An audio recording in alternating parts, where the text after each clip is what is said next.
thanks for watching this short video. I'm Kevin Grugin with the Pixis Group. You know, amid the COVID-19 chaos that's going on, clearly many businesses are being negatively impacted by this event. And so there's quite a bit of debate going on within the insurance community and even at the governmental level about how insurance policies will or will not respond to this event. And then even in the background, whether the government will step in some way, shape, or form and backfill some of these losses. And so while that legal and governmental debate continues, had quite a few of our contacts reach out to us, tapping into our business interruption expertise, looking for some guidance to provide their clients and policyholders to the event there is a recoverable claim somewhere in the future or down the road or within their individual policies.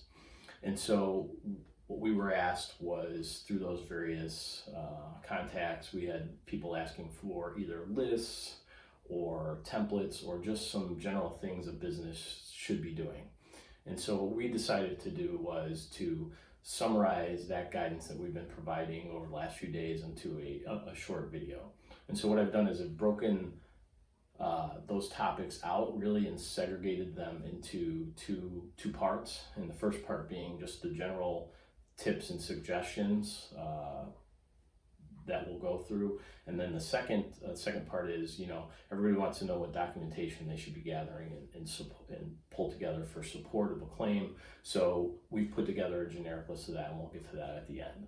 But first and foremost, as far as the general tips and suggestions, I'm going to talk about the accounting practices of a business.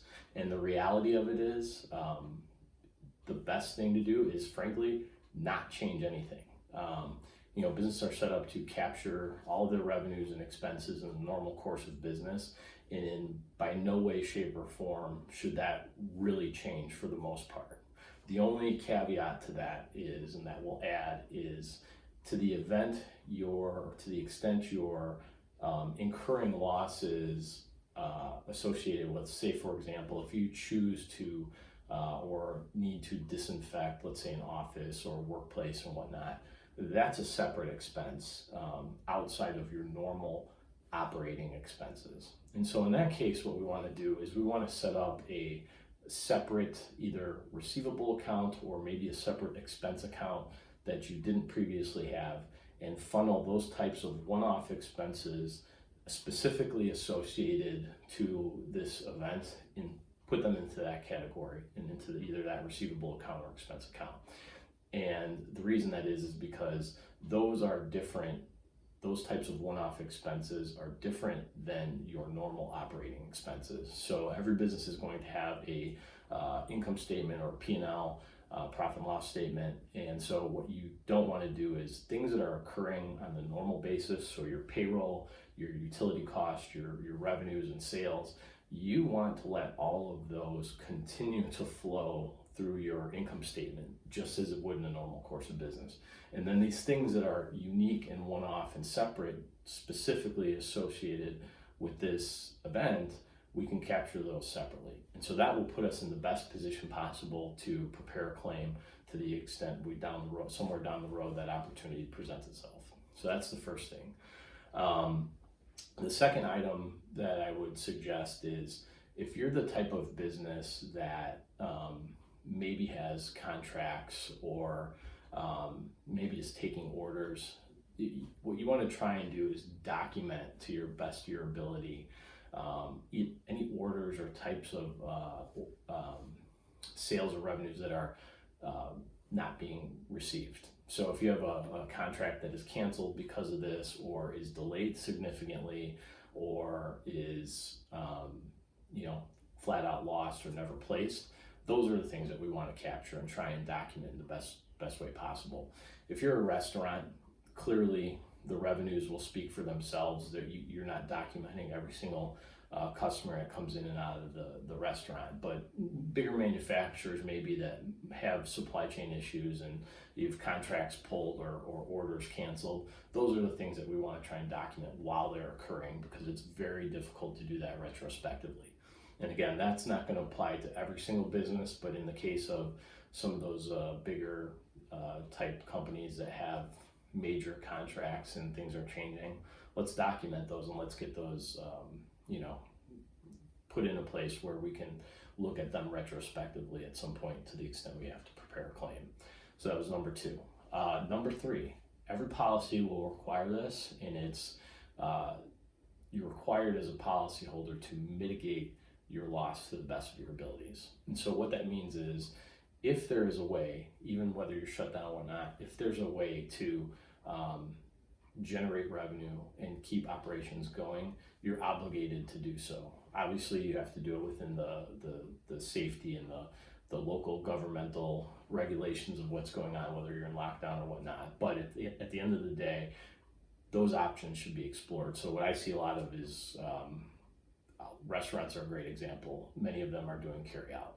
That's mitigating your loss. Even though you're not physically open in the normal way anybody would go out to eat at a restaurant, they're doing carry out. And so they're mitigating their losses and their damages by doing that. And there's other companies that are doing some creative things as well.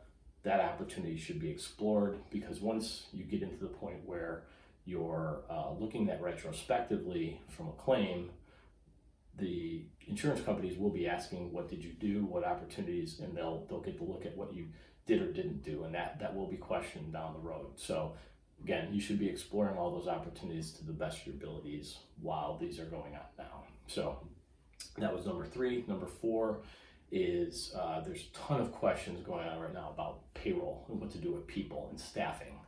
And so clearly the concept of continuing to pay your folks and the people on your team while revenues are not happening and businesses not open puts a great financial stress and burden on the individual company. So there's a lot of debate as to, wanting to pay their people and not being able to. The one thing that we could say is the individual policies will address whether or not payroll is covered. The reality of it is most policies have some sort of at least limited recovery for payroll. But the catch and the catch-22 and the double-edged sword, I guess, is the fact that what has to happen in an insurance claim in the traditional sense, and I say traditional sense because this is somewhat unprecedented. So obviously insurance companies' perspectives can change, but traditionally in a typical claim that we work through, it's very simple.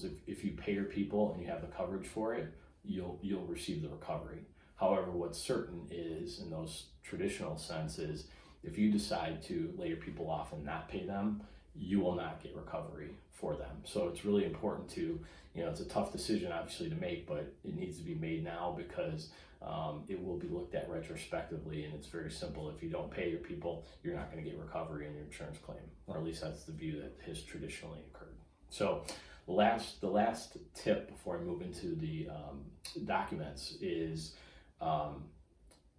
with the way things are changing on a daily basis, my suggestion is to keep a daily journal of what's being asked of you, both from a local government perspective, whether you can't open, whether your hours are reduced, you can't open, whatever's going on.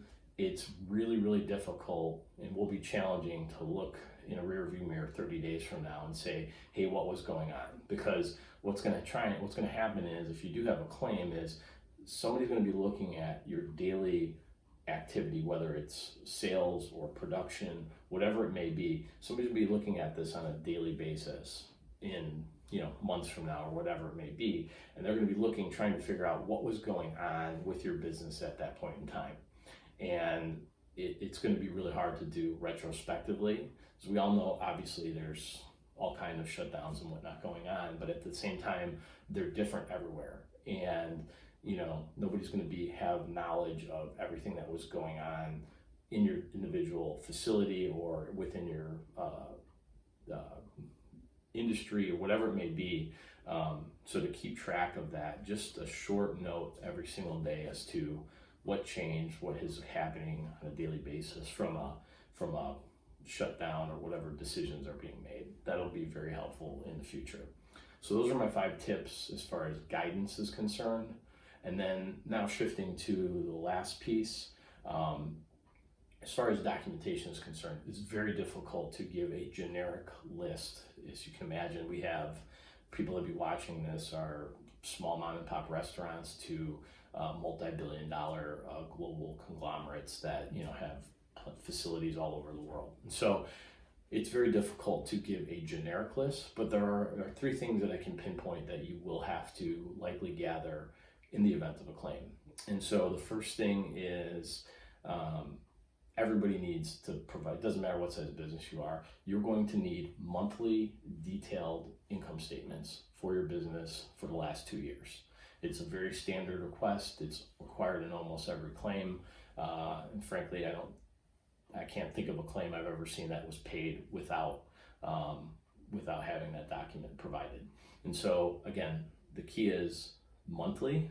So basically we're talking to go back to, with the timing of this event, we're talking about going back to February of 2018 and every month thereafter. So your monthly income statement, and then what it should be is it should be the detailed version of that. And what we like to say is the guidance for the accountants familiar is the general ledger level detail. And so that will have every single account, and it'll provide all the necessary information to get the majority of the way through a business interruption claim. So that's information piece number one.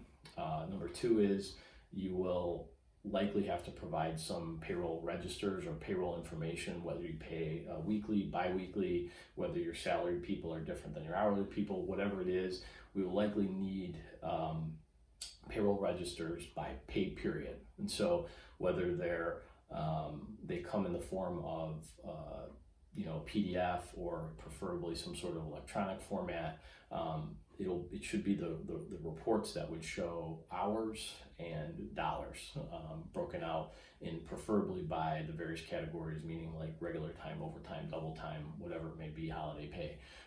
That type of breakout is what's necessary. And so from a time period perspective of how far back you need to go, while this is hopefully, knock on wood, a shorter event, likely the best case scenario would be to go back a year prior. So again, February 2019, if you have that information ready, that'll get you pretty far ahead of the game. Last but not least is daily information. And so again, we're measuring this period in days, not necessarily months, even though the impact may linger for months. The general view is going to be more of a daily and weekly view. So what we want to do is we want to grab whether it's daily sales data or daily production data, however you measure your business and can break it down on a daily basis to the extent that makes sense for your specific industry.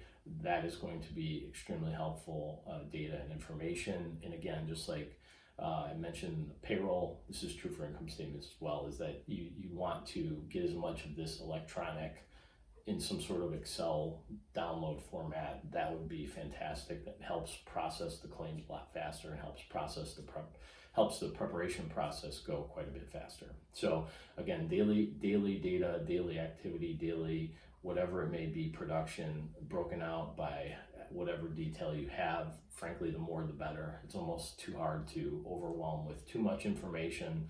The forensic accountants like us can easily extract what we need and utilize what we need. So the overall guidance is that less is more. And so all of that information, we have the list of the five tips, the 3 pieces of information.